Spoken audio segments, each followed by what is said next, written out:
And here we go, guys. The map is Entombed Valley, and in the bottom right part of it, in the blue from Dream Team Gaming, it is Storm. But he plays Terran. And in the upper right, in the red, playing Protoss from the team Incredible Miracle, winning 2 games already this match. It is none other than IM.YongHwa.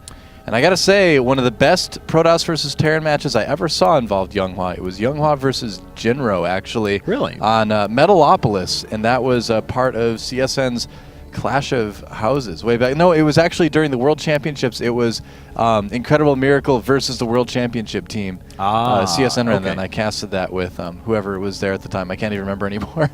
But yeah, so it was. He's sitting out there. He's like, "You don't remember me, Noah." I think it. I'm trying to remember. I think it was actually Kelly. I think she Skyped in and we commentated that. I think She's still saying that. I think that's who it was. Remember me, I'm sorry, Kelly, if you're out there, that I forgot for a moment. But anyway, that game was so good because it went an hour long. There were like nukes and motherships and carriers and more nukes and battle cruisers. It was insane. I wonder if the VOD of that is still out there somewhere because it's one of the coolest games I've ever casted. But yeah, so for that, I will always thank YongHwa. Well, there you go. Yes. Well, maybe you'll be able to think of some more if he continues taking wins off of Dream Team Gaming, because I am just going to thank him. Yeah, no kidding. Of course, IM still has some pretty good players in the chamber you may have heard of, like you know, Nesty, who was the first recipient of the Nesty Award for staying in Code S. He got his own award, yeah. Yeah, no kidding. This guy, MVP, reigning Code S champion. They've even got this guy fighting for him, SKMC. Yeah, those are pretty good players. Yeah, they couldn't give MVP award called the MVP award because that's just too generic. I mean, there's so many of those in all of sports. But MVP. The Nesty Award, I'm pretty sure there's only one other place where they give that out, and that's probably if you work at Nesty. I would imagine. Yeah, yes. I'm guessing. Maybe if you drink like 50,000 bottles of it, they just hand you an award. But well, Storm is going for a pretty quick Nexus, it looks like. Made gas, but didn't put any guys in it when he saw the quick command center. Yep. Yeah, okay. I was confused for a second there. I was like, oh, he's not using gas. I'm like, oh, okay. Yeah, it's because he got in there, scouted the command center first, and then just stopped everything. And saw it.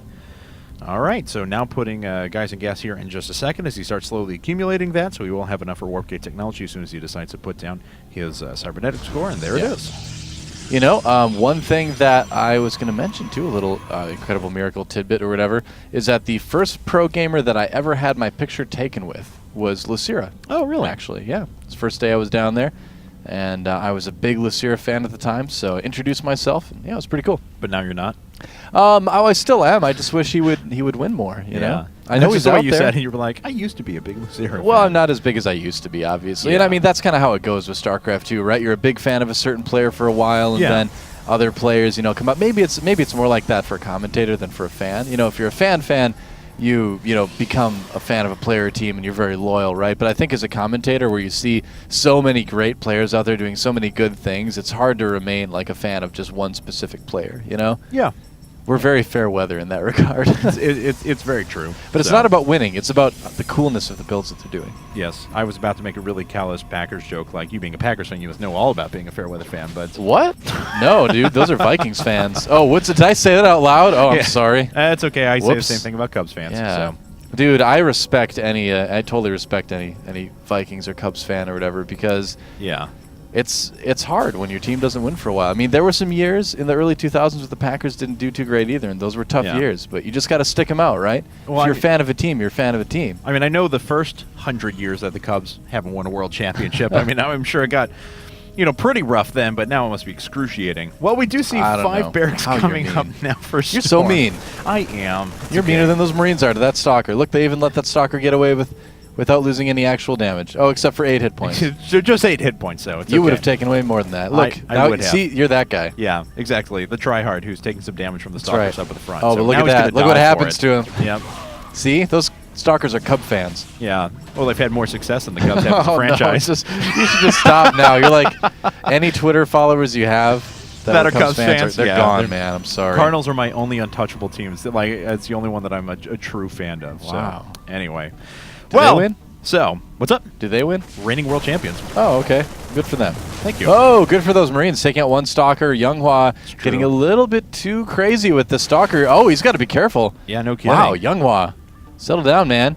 Well, you know, Storm has voluntarily put his tech back just a little bit. Of course, he's going for the really strong Marine push. Oh, I love this build. Yeah, and so he's going to be able to put on a lot of pressure pretty quickly. And YongHwa doesn't have a lot back at home to defend quite yet. He's got pretty good observer coverage. He may be able to know what's happening in just a bit, but so far he has no clue about the tech, what sort of gas is up or the lack thereof, or what's coming at him. Well, I think he's got a pretty good idea that there are at least 4 barracks, and now he's got to know there's many, many more because there's so many Marines coming towards this base right now.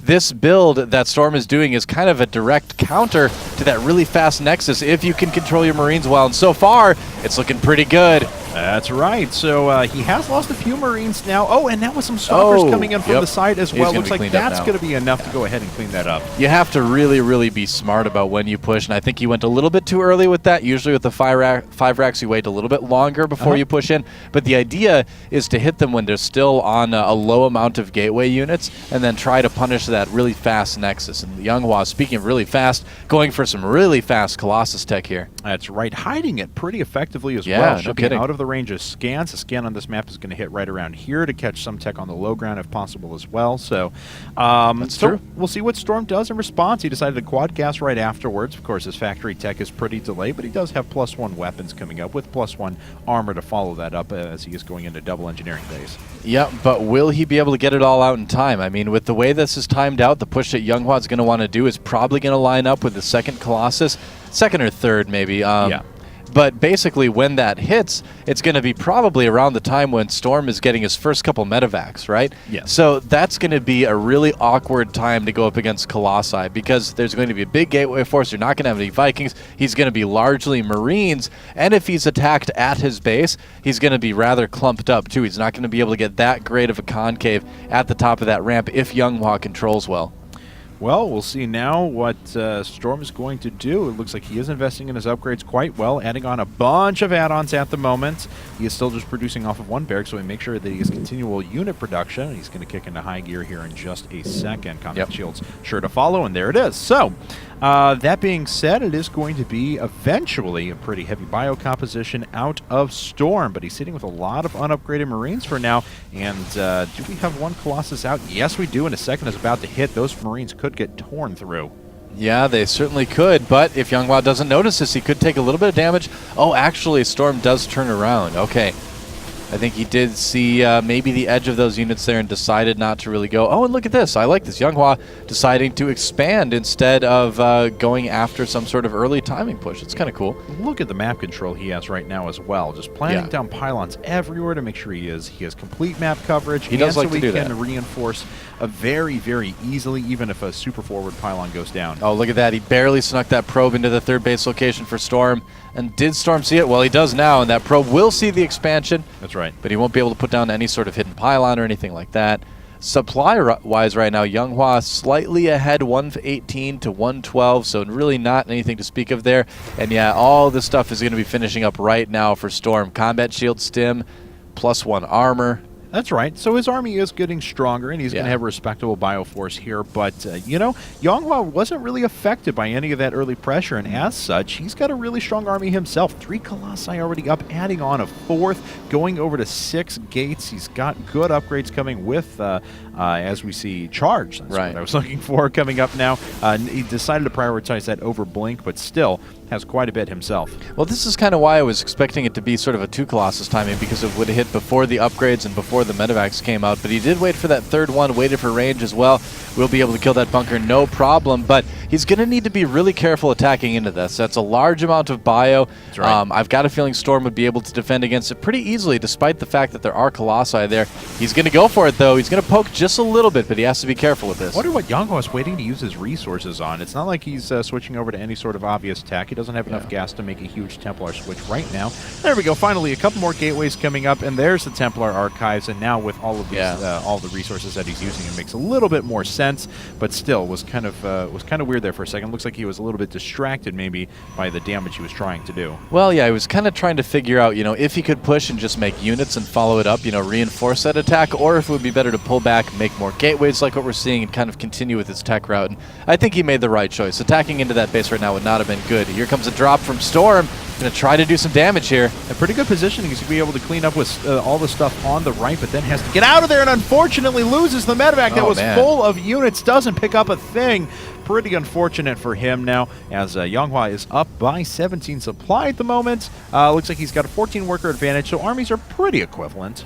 Yeah, right now both players actually playing pretty well. I mean, that drop didn't go that great, but oh yeah, he did mess up his upgrade timing a little bit there. But that's right, because 2-2 is already more than halfway finished up for YongHwa. Yeah, YongHwa though I'd say is playing a little bit better. I mean, he is getting more gateways. He's obviously preparing for the late game. And he's doing a good job of showing us just kind of how you respond as a Protoss player when you see various things that Terrans do. You know, not only did he decide not to attack, you know, he said, all right, I can't win this. I don't want to waste units, so I'm not attacking. But he also said, and because he knows I have Colossi now, I need to go for Templar tech because he's going to have enough Vikings that if I stay on Colossi, I'm going to have less of a chance to win that next engagement. So overall, YongHwa making some great decisions. He does still have a scary army. And he's really going to need to kind of wait until he gets Templar out, though, to become aggressive with it. But I think he's fine just sitting back. Yeah, I agree with you. I mean, if you've been watching, you're like, wow, Storm really caught up in supply recently. Well, that doesn't really tell the whole story. YongHwa sitting on a lot of banked resources, and if he wanted to be max, he could just slack down 15 Zealots, and then that'd be the end of it, you know? Yeah. And he has the gateways to be able to do so. But he is sitting back intentionally, waiting for that higher tech, as you mentioned before, continuing to expand, knowing that he has still, I mean, even though his opponent is almost maxed, still is in a really good spot. Yeah, I mean, YongHwa has never been afraid to play the late game, really in any matchup since he started StarCraft 2. Save the Stalker! Wow, that Stalker has a lot of good friends there. Yeah, no kidding. They didn't let him die. And YongHwa looking like he wants to become a little bit aggressive here, but I don't know if this is the best timing. He loses a couple Zealots there. Does force nice storm on those Vikings, though. Yeah, hits a lot of them, and does force a big stim out of the units of of Storm, who unfortunately only has 3 medevacs overhead. That's actually pretty critical. Oh, wow. Oh, a couple of medevacs may go down here in a second, or at least the entire army will. That's ridiculous. Look at the carnage. That is terrible, terrible damage if ever I have seen it. That is the very definition of terrible, terrible damage. I don't use that term very much, but I would call that terrible, terrible damage. I mean, Storm just kind of let his units sit in it. It's like, yeah, you're in the Storm army, but that doesn't mean you actually want to be in a Storm. Yes. YongHwa looking like he wants to go for the third, maybe kind of feeling out the positioning of his opponent, trying to decide what the best angle of attack would be. I gotta say, I mean, he's pretty close once again to just being able to kind of kill his opponent. We'll see. Oh, well, that's not the best engagement. He just kind of ran up, sacrificed a Colossus and about 4 gateway units, and then pulled back. He's going to do some economic damage, but not sure why he decided to gift about 1,000 resources worth of units to his opponent. Yeah, a lot of indecisiveness from YongHwa, and I think that's one of the things that's kind of kept him from winning a lot more in StarCraft 2, is that you do see that when he gets in that late game. He's good. He's got great macro. He's actually got incredibly good macro. He's got good decision making. But when it comes to actual attacking, he seems like he's always a little bit hesitant. He's just not quite sure if he can win fights or not. Yeah. Or not. And that's kind of, I would say, is one of his biggest weaknesses as a player. And now, as a result, his unit composition's a bit lacking because, as we can see, the 2 of his 4 Templars sitting back at home. In fact, are all of them just at different bases? Yeah, there's the 3rd. And I don't know where the 4th is, but still. Looks like, though, we have a double-pronged attack as YongHwa trying to move through the front. He's also slipping through a few Zealots around the back one more time. He has now killed 32 workers, and this is going to allow him to make his way up the ramp. Oh, he's coming into the main, but he doesn't have a lot of anti-air. The Stalker's blinking ahead. They have a little bit of a chance here because the bio is out of position. That's right, and he was able to dispatch off all but 5 of the Vikings. Now 4, now 3, very nice. And then 2, 1, so there's just 1 more Viking remaining. The rest of the Colossi are just going to rip through a lot of the ground forces. Yeah, does he have enough Stalkers to keep this Colossus army safe? It looks like he barely does. GG! Wow! And YongHwa takes down Storm, taking his 3rd win in this team match today. We saw an all-kill yesterday. We're going to see another one today.